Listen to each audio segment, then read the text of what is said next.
કેટલા વર્ષથી ઉપર નથી ગયા? ઉપર આના વર્ષ થયા ને તે દિને આને પેટ્રોલ પીધું તું માર દીકરે. હા 7-8 મહિના નતો. હા તઈ ને ઉપર નથી ગઈ. પેટ્રોલ પીધું તું અમે સીધા રાતે દવાખાને થાય ઘેર આવે તો બાપાએ જીવ તો કર્યો.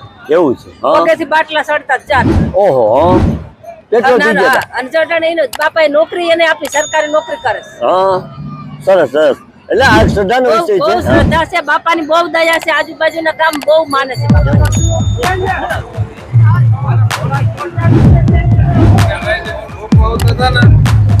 થેન્ક યુ રામભાઈ, તમારો પણ ખૂબ આભાર અને આપનો રાજુભાઈ પણ ખૂબ આભાર.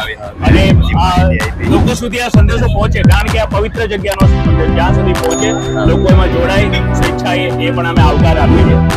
Thank you.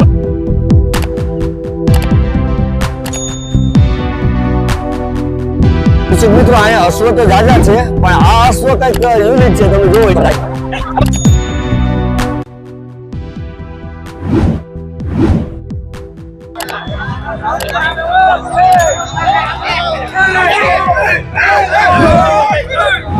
ઓહો ઘોડો એટલે ઘોડો મારા કરતા લાંબો. આ માનતામાં શું હોય ટૂંકમાં? રુદ્રી ચડાવવાની માનતામાં છે ને ઘઉંની ઘૂઘરી, એક શ્રીફળ, ગોળ ઘી અને અગરબત્તી. અગરબત્તી એવું.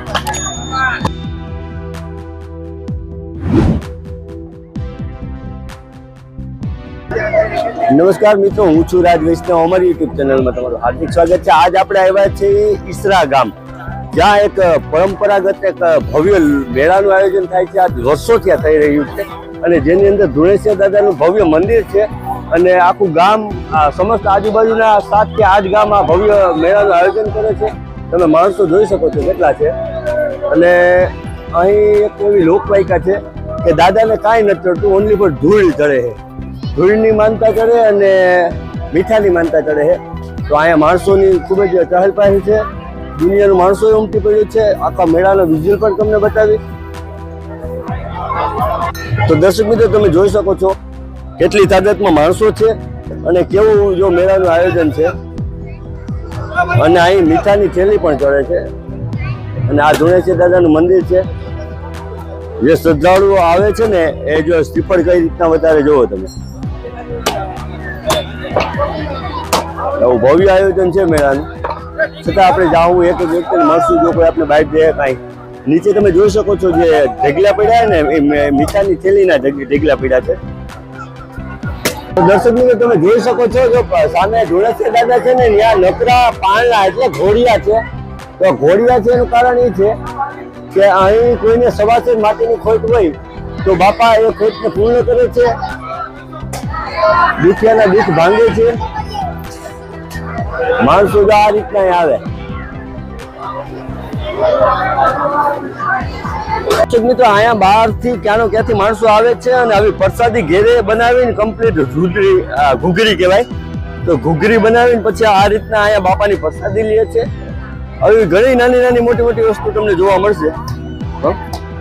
તો દર્શક મિત્રો, આમ જોઈ શકો છો તમે કે જે બાપાના મંદિર પાસે બેઠા છે આ લોકો, અને અહીં બાપાનું મંદિર છે. અને માનતા આ રીતના ચડે. તો ટૂંકમાં જ્યાં જઈને ત્યાં આ રીતના લોકો બેસીને પછી માનતા ચડાવે છે. માસી, તમારે ટૂંકમાં શું માનતા છે અહીંયા માનતા છે મારા દીકરાને નોકરી આવે ને એની. હા, અને તમે એવી ટેગ લીધેલી એક જ્યાં લગન તમારું કામ પૂર્ણ ન થાય ત્યાં લગન તમે ઉપર નહીં ચડો. ઉપર બાપાના દર્શન નહીં કરે. હા, એક માનતા પૂર્ણ થઈ ગઈ. એ પૂર્ણ થઈ ગઈ. અને બીજા દીકરાને નોકરી આવે ને તઈ પૂર્ણ થાય. એવું પૂરી કરશે ત્યારે ઉપર જાઓ. હા, ત્યારે. કેટલા વર્ષથી ઉપર નથી ગયા? ઉપર આના વર્ષ થયા ને તે દિને આને પેટ્રોલ પીધું તું માર દીકરે. હા 7-8 મહિના નતો. હા તઈ ને ઉપર નથી ગઈ. પેટ્રોલ પીધું તું અમે સીધા રાતે દવાખાને થાય ઘેર આવે તો બાપાએ જીવ તો કર્યો. એવું છે? પગેથી બાટલા સડતા ચાર. ઓહો પેટ્રોલ પી ગયા. અને જટાણે એનો બાપાએ નોકરી એને આપી, સરકારી નોકરી કરે છે. હા સરસ સરસ.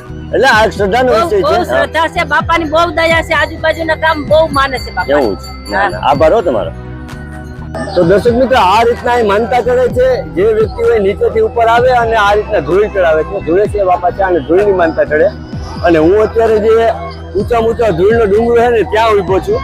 અને મારી સાથે રમેશભાઈ બકોત્રા, રામભાઈ ડાંગર એ પણ છે. એ પણ આવ્યા છે કે આવ્યા હતા, એમની વાડી હતી કે અમારે મેળો જોવા આવવું છે. એ પણ અને આ નજારો છે.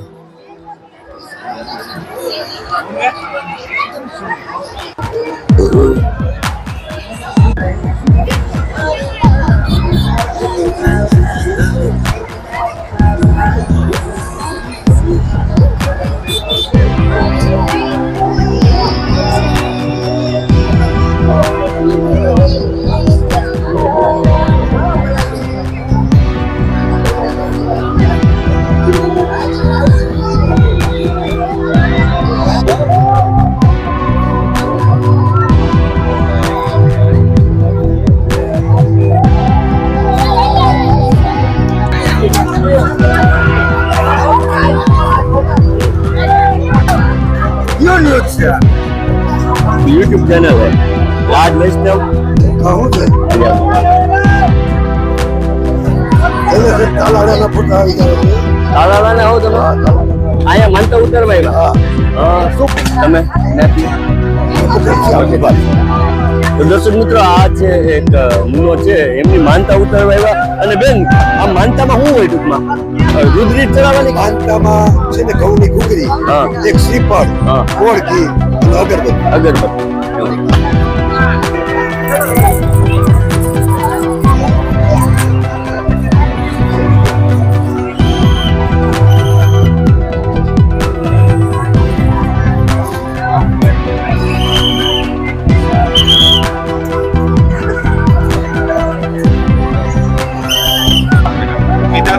પાણી પીધું હતું ખાલી, પછી ઉપાડ્યું એક ધારું.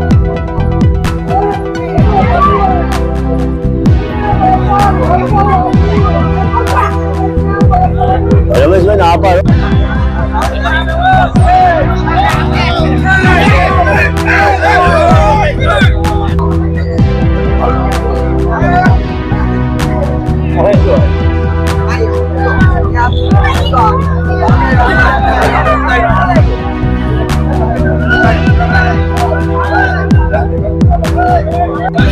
તો દર્શક મિત્રો, આ છે ને અશ્વ રાખવાનું એક ઓલું છે.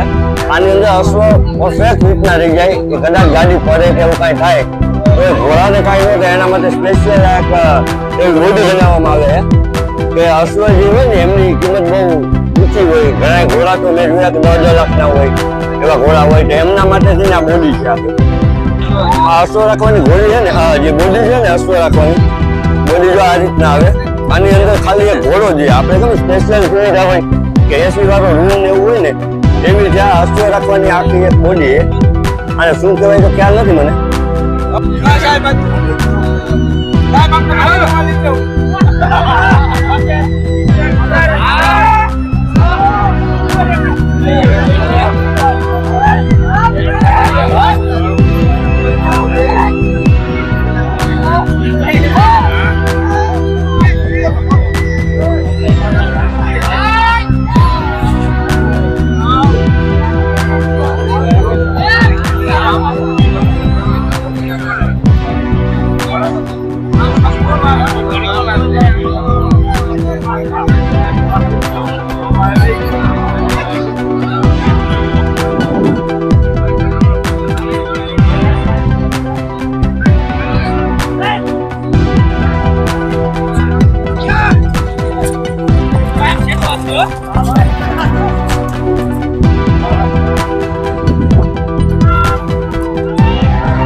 ઘોડો મારા કરતા લાંબો.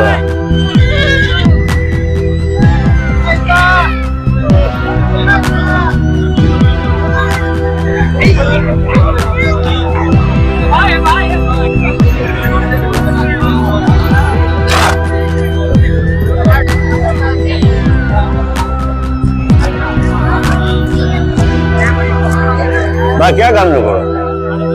બરોબર.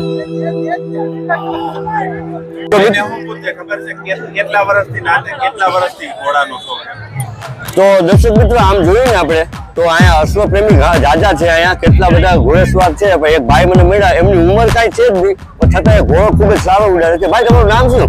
સુજલ સીડા. અને ક્યાં ગામથી આવો છો? કેશોદ. અને અહીંયા તમે કેટલા સમય છે ટૂંકમાં આ સ્પર્ધામાં આવો? 2-3 વર્ષથી. 2-3 વર્ષથી. રમભાઈ તમે પૂછો. આપણે અહીંયા આવ્યા હતા કે આપણને એક ભાઈ પડી ગયા નાની ઉંમરમાં થોડી બહુ થઈ ગઈ છે તો આપણે એ ભાઈ તમારું નામ સુજલ સીડા. ભાઈ તમારું નામ કેશોદ. ભાઈને આપણે પૂછીએ કેટલા વર્ષ ભાઈ પૂરી રાખે છે તો ભાઈ તમે કેટલા વર્ષ 4-5 વર્ષ. 4-5 વર્ષ બરાબર એટલે તમે આમ ક્યાં આવો કંઈક મેળા કોઈ ત્યાં જાઓ કે બધે ગમે બધે. ખુલ્લે કામાન બધે. હાલો બીજું બોલો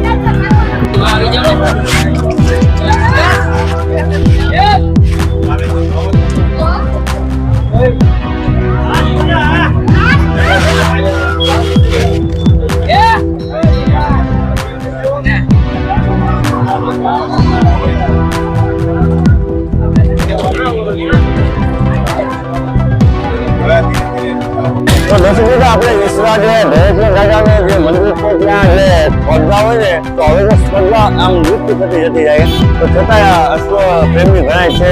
તો સાહેબ તમારું ગામ છે? ખંભાળિયા ગામ છે. મારી હાથીના. અને અહીં કેટલા સમયથી આવો તમે?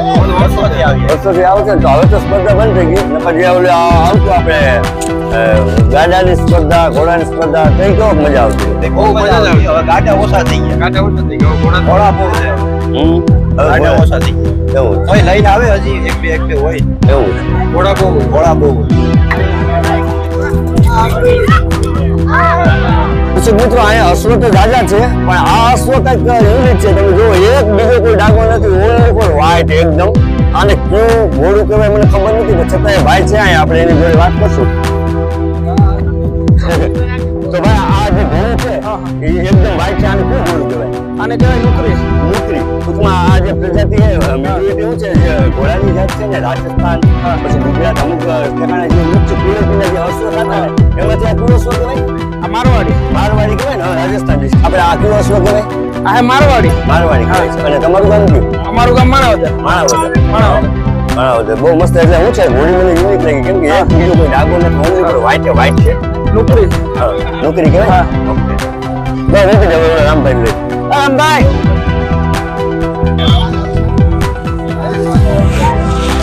રમેશભાઈ મકુતા, રામભાઈ ડાંગર, આ અશ્વ બધાય.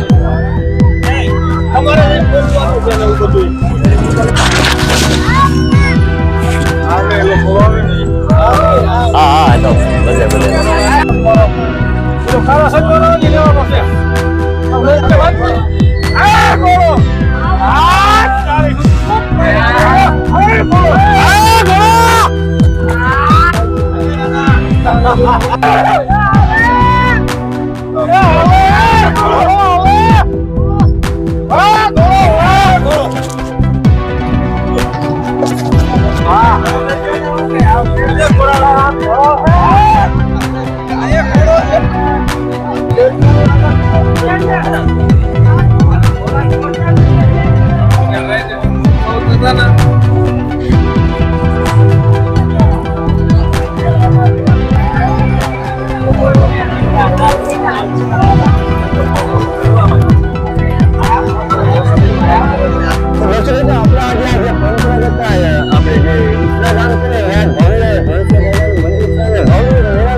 પેલા તો બહુ જોરદાર રેસ થતી એમ ક્યાંય આમ ઘોડા ને આવતા ને એક નંબર ઘોડા બધા રેસ કાયદેસર થતી ને હવે એમના 2 વર્ષ થયા ને રેસ બંધ થઈ ગયું. લાગી ભાગી ગયું ને એટલે રેસ નું ઓછું એમ હોય પણ ખાલી ખેલાવતા હોય એમ કાયદેસર. મેં આ જોયું છે કે આ બાપાનું ભવ્ય મંદિર છે પણ આ પ્રસાદ કે કોઈ માનતા તમે કરો તો ભીડ જ ચડે છે અને બીજું કે મીઠાઈ માનતા થાય ને ત્યાં વધુ ઉઘરી થાય એ સિવાય કઈ ચોરતું નથી. પેલા બાપા શું હોટેલ કે છે એમાં દર્શન તો પેલા શરૂઆતમાં તો એને હાવ અત્યારે કેવડું ધૂળ નો ઓછું થઈ ગયું મંદિર કરતા પણ ઓછું થઈ ગયું. એવા શરૂઆતમાં છે નાનો ઢગલો હતો પછી વર્ષ દ્વારા મેરામ થાય ને માણસ કોઈ માનતા રાખે તોય ધૂળ ચડાવી જાય એ પ્રમાણે ઉસો અંતરે તો આમ ડુંગર જેવું ધીરે ધીરે થઈ ગયું કાપી નાખજો. હાઈ ક્લાસ થઈ ગયો ને મેળામાં આમ અદ્ભુત નજારો હોય કઈ ઘટે નહીં. અને ખાલી એક પ્રશ્ન પૂછો, નો ડાઉટ આપણે એટલા આખા વાર્ષિક તહેવારો આવતો એમાં જે ઉત્તરાયણ આવે એ જ કેમ બાપાએ પસંદ કર્યું? એટલે એનું કોઈ કારણ છે કે આ તારીખે આ સમયે જ આપણે મેળો થાય એનું કારણ છે? એ વર્ષ ત્યાં પરંપરા ચાલે છે કે પડવાનો જ મેળો હોય. હા, જોડે દિનો એવું છે. તો દર્શક મિત્રો, આ ભાઈ પણ એક યુટ્યુબર છે, એનું ચેનલનું નામ છે નાનો આ બ્લોગ છે. અને એ પણ અદ્ભુત બનાવે છે, ખેતીવાડીના બ્લોગ છે, તો તમે પણ જોજો. એનું કામ ખૂબ જ સરસ છે, કેમ કે ખેતીને લગતા વિડીયો બનાવે છે. ખેતીને લગતા તમામ વિડીયો આવે અથવા ક્યાંય આપણે બહાર ગયા હોય મંડપ મેળામાં સારું એવું લખતા આમ બહાર ગયા હોય એના પણ આપણે વિડીયો આવે ઉતારી. તો ભાઈ જીરાની પૂરી માહિતી પણ ખાનભાઈ પાસેથી મળી જાય. હા, જીરાને આપણે વિડીયો આપણે આવ્યો તો જીરાના વિડીયો આપણે બહુ સારા આવેલા સારા વ્યૂ આવેલા હોય. તો મારે શું ચાલે, ખેતીવાડીને લગતા ઘણા મારા ફોલોવર્સ છે. તો દર્શક મિત્રો, અમને જે ચેનલ છે ને ખેતીવાડીને લગતું છે, મેળાની જે મહત્વપૂર્ણ જાણકારી આ ભાઈના વિડીયો બ્લોગમાં તમને જોવા મળશે. તો ચાલો જઈએ આપણે આગળ. ઘણી બધી છે દૂધ મેળો છે, કેટલું અંદાજે કેટલું મારાય છે સાહેબ? તો અત્યારે છે ને 50-60,000 તો હશે પબ્લિક. પણ એટલું મારી દૃષ્ટિએ લાખ માણા છે મારી દૃષ્ટિએ, કેમ કે નામ જોયું એટલે પબ્લિક બહુ અને કેટલા બધા હું મેળો છે આ તો મેલો તો હોય 3-4 વાગે પછી પબ્લિક ઓછું થઈ જાય ધીમે ધીમે. પબ્લિક 1 વાગે કડવા થાય ને આમ પબ્લિક ધીમે ધીમે સારું થઈ જાય. તો હાલો તમને મળીને આનંદ થયો. દર્શક મિત્રો, આપણે જે આ પરંપરાગત જે મેળાનું આયોજન છે એ આવ્યા છે માણસો, મારી દૃષ્ટિએ લાખ સવા લાખ માણસો છે. અને એકદમ તમે જોવો તો અહીંયા પેલા જે આ રેસને ખાતે હવે કારણોસર બંધ થઈ ગઈ છે, પણ અહીંના એક રહેવાસી ભાઈ પ્રોફેસર છે, એમનું નામ શું છે મને ખ્યાલ નથી. સર, આપણું નામ શું? નિસર્ગ આહિર. હા ભાઈ આહિર છે. અને આ જે મેળો થઈ રહ્યો છે તો ટૂંકમાં કેટલા વર્ષોથી આ પરંપરાગત આમનું માયલું આવે છે? બહુ પ્રાચીન સ્થાન છે, નાગ દેવતાનું સ્થાન છે અને ધોળેશ્વરનું નામ છે. એટલે આસપાસના જે લોકો છે એમાં ખૂબ આસ્થા અને શ્રદ્ધા છે. ધોળેટીના દિવસે અહીંયા લોકમેળો વર્ષોથી ભરાય છે. બહુ પ્રાચીન, અમારા વડવાઓને બી ખબર નથી ક્યારથી, એટલે બહુ પ્રાચીન પરંપરાથી આ મેળો ભરાય છે અને આસપાસના લોકો એ માનતા માને છે. ધૂળ ચડે છે એના માટે ધોળેશ્વર કહેવાય છે. એ નાગ દેવતાનું સ્થાન છે.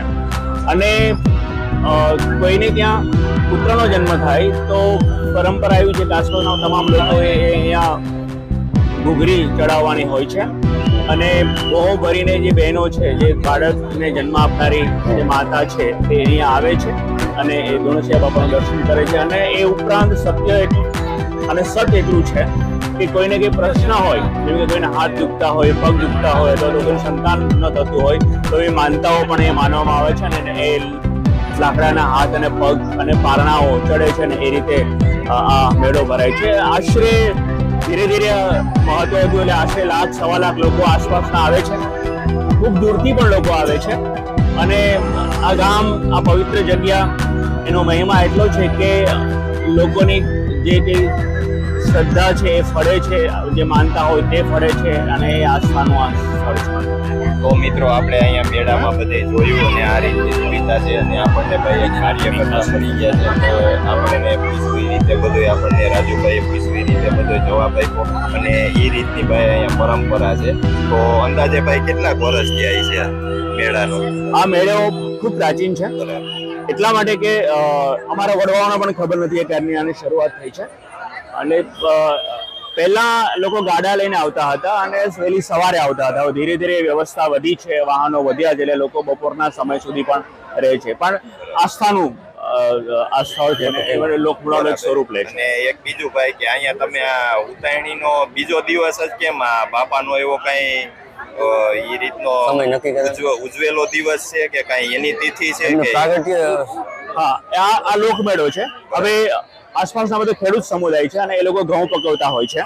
અને આપણે ત્યાં પેલું ધાન્ય જે છે એ ભગવાનને ચડાવવાની પ્રથા હોય છે.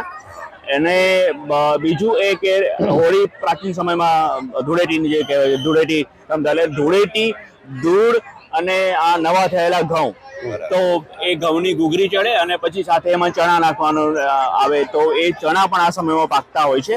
તો એ પ્રાચીન પરંપરાથી ઘૂઘરી ઘઉંની અને ચણાની એક આપણે બીજું સાંભળેલું ભાઈ કે આ મંદિર રહ્યું ઈ બાપા ઓલું બનાવવાની કઈક ના પાડે, આવું જ મંદિર રાખવાનું, મંદિર નકર જોરદાર બની જાય એમ છે. ભવ્ય મંદિરની ના પાડે.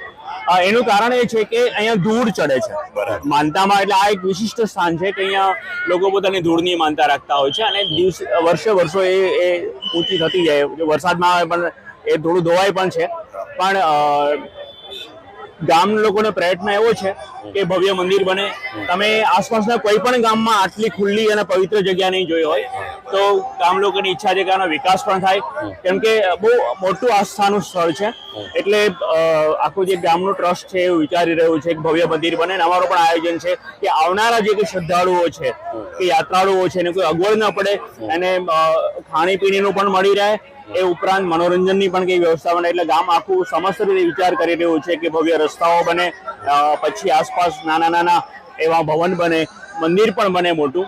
એ હવે દાદાએ પરમિશન આપી છે અને ગામ લોકો વિચારી રહ્યા છે, પણ એ મંદિરનો જે ખર્ચ છે કરોડો રૂપિયાની આસપાસનો થાય છે. એટલે આવનારા સમયમાં અહીંયા મોરારી બાપુ કેવા કોઈ મહાન સંત કે રમેશભાઈ ઓજાનીની કથાનું પણ આયોજન થાય, અને લોકોને તો ખૂબ શ્રદ્ધા છે અને શ્રદ્ધાને કારણે લોકો દાન પણ આપશે અને એમાંથી આ થશે. એટલે બહુ ટૂંક સમયમાં, કારણ કે લોકોને સમસ્ત ગામની આસપાસના ગામની શ્રદ્ધા એવી છે કે અહીંયા આ દાદાનું ધોળેશ્વર બાપાનું મંદિર ભવ્ય બને અને એને કારણે એ સપનું સાકાર થશે. અને સર ખાલી પૂછું, ભલે નો ડાઉટ તમે આ ડેવલપમેન્ટ કર્યું છે, પણ મારી દ્રષ્ટિએ થોડુંક ખૂટે છે, કેમ કે જે એટલું માણસ આવે છે ને તો થોડુંક મેનેજમેન્ટમાં ગોટા, જે આપણે આ જે રેસ કરે છે તો એમાં કોઈ વ્યક્તિને લાગવાની કે આવી તકલીફ દે, થોડુંક નો ડાઉટ ઘટે આપણે. પણ છતાંય આપણે અહીંયા કોઈ વાર્ષિક ઉત્સવ, કોઈ ભવ્ય કાર્યક્રમ, આવા કોઈ ઉત્સવ આપણે ઉજવીએ છીએ? અત્યારે તો એવું ખાસ આયોજન નથી, જે આ દિવસોમાં જે થાય છે એ જ કરીએ છીએ. પણ આવનારા દિવસોમાં મેં કહ્યું ને એક બહુ વ્યવસ્થિત પ્લાનિંગ, એક ટ્રસ્ટ અમે બનાવ્યું છે અને એના પ્લાનિંગ સાથે અમે લોકો કરીશું. તો આ જે અવ્યવસ્થા છે એ પણ દૂર થશે, પાર્કિંગ પણ યોગ્ય જગ્યાએ થાય, રસ્તા પણ એ રીતના આવે કે લોકોને કે અગવડ ન પડે. એટલે એવું આયોજન અમે ટૂંક સમયમાં વિચાર્યું છે અને આવનારા લગભગ 1-2 વર્ષમાં બધું એ કાર્યાન્વિત થશે. એટલે એક ધોળેશ્વર બાબા ધામ, જે રીતના મોટા ધામ આસ્વાદર, જે પરબનું ધામ, જે રીતના સત્તાધારનું જે રીતના ધામ છે, એ બધા લોકધામ છે, એવું જ એક ભવ્ય લોકધામ બનશે એવો અમારા ગામ લોકોનો, સમસ્ત ગામ લોકોનો વિચાર છે અને એ બાપાની કૃપાથી સફળ પણ થશે. હા ભાઈ, બાપાની કૃપા બહુ છે. આપણે તો 10-12 વર્ષ ત્યાં આંબરેલી છે, બહુ સારી કૃપા છે બાપાની. બાપા કામ પણ એવા કરે છે, જે કોઈ માનતા લઈને શ્રદ્ધાળુ આવે એટલે કામ પણ એના પરફેક્ટ કરે છે. બાપા આપણે બધું સાંભળેલું છે અને જોયેલું પણ છે. પછી આપણે બાપાની કોઈ તિથિ કે કાંઈ એવું પૂનમ કે કાંઈ એવું ઉજવીએ? ના, એવું કઈ નથી, પણ વર્ષ આ ધૂળેટીનો મેળો જ એક જ છે. અમે લોકો ગામના લોકો કરીએ છીએ કે દર મહિને એકવાર મળીએ છીએ અને ભજન કીર્તન એવું કરીએ છીએ. કોઈ પણ ગામમાં પવિત્ર એવી કોઈ ઉજવણી કરવાની હોય, બાળકોને જમાડવાની એવું એ રીતે કરીએ, પણ એવું કોઈ ચોક્કસ દિવસ નથી. પણ આ ધૂળેટીનો દિવસનો મહિમા ખૂબ છે. અને એટલું માણ આવ્યું, ખાલી પૂછો તમે, તો એ સમય દરમિયાન કોઈ સદાવત એવું કાંઈ કરી કે આ લોકો જે આવે તો એમને ખાવા પીવાની વ્યવસ્થા? આ સદાવ્રત વર્ષોથી ચાલે છે, એટલે અમે ચા ફ્રી ઓફ કોસ્ટ બાજુમાં જ તમે જોજો ત્યાં ચા મળે છે, એ રીતના પ્રસાદ માટે પણ, અને એના માટે કોઈ ચાર્જ લેવામાં આવતો નથી. લોકોને ઈચ્છાથી જે થાય સ્વેચ્છાએ દાન આપવું હોય તો એ લોકો કરે છે. બાકી અમે ભોજન માટે વર્ષોથી ચાલે છે, એને ગામ લોકો જે પોતાની રીતે સ્વેચ્છાએ ઉપાડી લીધું છે, એ સેવાનું કામ છે. પાણીની પરબ પણ ચાલે છે અને એ રીતના બધી વ્યવસ્થા ગામ લોકો કરે છે સેવાના ભાવથી. તો દર્શક મિત્રો, આપણે આ ભાઈને મળ્યા અને આપણે થોડું ઘણું જાણવા પણ મળ્યું. એનું કારણ છે કે અહીંયા હવે ભવ્ય એક આયોજન થઈ રહ્યું છે, ડેવલપમેન્ટ પણ થઈ રહ્યું છે, અને આ લોકોને એવો અંદરથી એવો ભાવ છે બધાનો કે આપણે કોઈ મોટી કથા બિહારી, મોટું ડેવલપમેન્ટ કરી અહીંયા જે તે સમયે ભવ્ય મંદિર થવાનું છે અને એક આ લોકમેળો છે અને આનું મહત્વ વધતું જવાનું છે. અને જો તમને અમારો વિડીયો ગમે તો લાઈક કરજો, શેર કરજો, સબસ્ક્રાઇબ કરજો. જો તમારા મંદિરે ક્યારેય પણ દર્શન કરવા આવવું હોય તો આ વિડીયો આ મંદિરનું લોકેશન પર નાખ્યું. તમે અમારી યુટ્યુબ ચેનલમાં આવ્યા બદલ ખૂબ આભાર. થેન્ક યુ રામભાઈ, તમારો પણ ખૂબ આભાર અને આપણો રાજુભાઈ પણ ખૂબ આભાર. અને આ લોકો સુધી આ સંદેશો પહોંચે, કારણ કે આ પવિત્ર જગ્યાનો સંદેશ જ્યાં સુધી પહોંચે, લોકો એમાં જોડાય સ્વેચ્છાએ, એ પણ અમે આવકાર આપીએ છીએ. Thank you so much. Thank you, આભાર. જય માતા. આભાર. Thank you Rambhai.